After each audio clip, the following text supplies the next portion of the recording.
Hi, Michael McKinnon, Security Advisor at AVG. Have you ever used the same password twice? Let's face it, of course you have. In fact, we all have.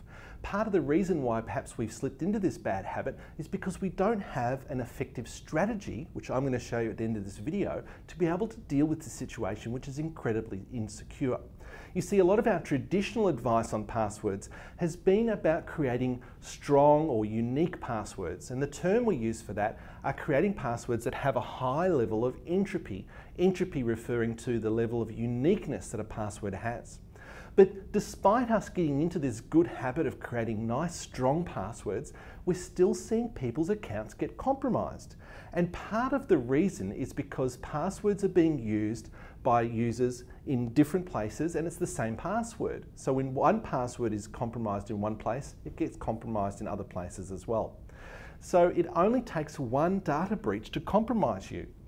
Let's look at an example of you signing up to a website and submitting your password when you create the account, and that password just so happens to be the same password you're using for your internet banking.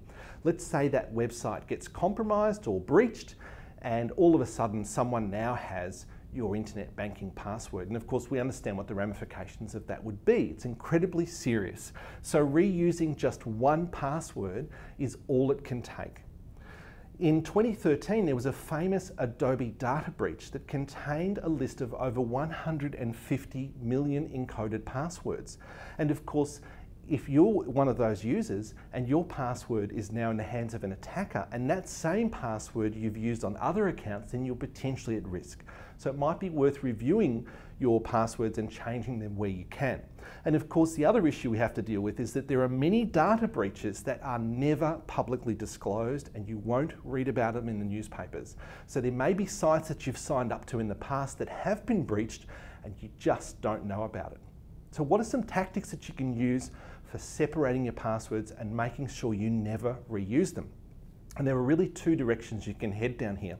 The first direction is where you can remember your passwords, and the second direction is where you might wish to store them using some software, for example. Now, remembering a different password for every site that you log into is actually not as hard as you would think. And there's some neat tips and tricks that I can show you here about how you might be able to make that easy for yourself. So, let's say you have a password and you consider that to be your strong password, and we would call that the password you become familiar with. It's your familiar password. What you could do is have that password that you remember, and then for every site that you log into, change or adapt that familiar password just ever so slightly for that particular site that you're logging into. An example would be, for example, if you're logging into Facebook, you could take the word F from face, the letter F from face, or the letter B from book. That gives you the letters F and B, and then you could intertwine the letters F and B into your familiar password, thereby creating essentially a different password just for Facebook. Now, of course, the example that I'm providing here is not one that you want to use because I've publicly disclosed it, so come up with your own technique, something that is going to be unique to you and something that's easy for you to remember how to do. And that way, all you're really remembering is your familiar password and the technique that you need to have to adapt your familiar password to whatever it is you're logging into. And the reality here is that you're essentially using a different password for everything that you're logging into. So that's the one tactic. The second tactic, of course, is to use a password manager software or an app to be able to store all of your passwords and even have it generate brand new passwords for everything that you sign up to, which is a great strategy to have as well. But what it does mean is that you're putting all of your eggs, if you like, into one basket.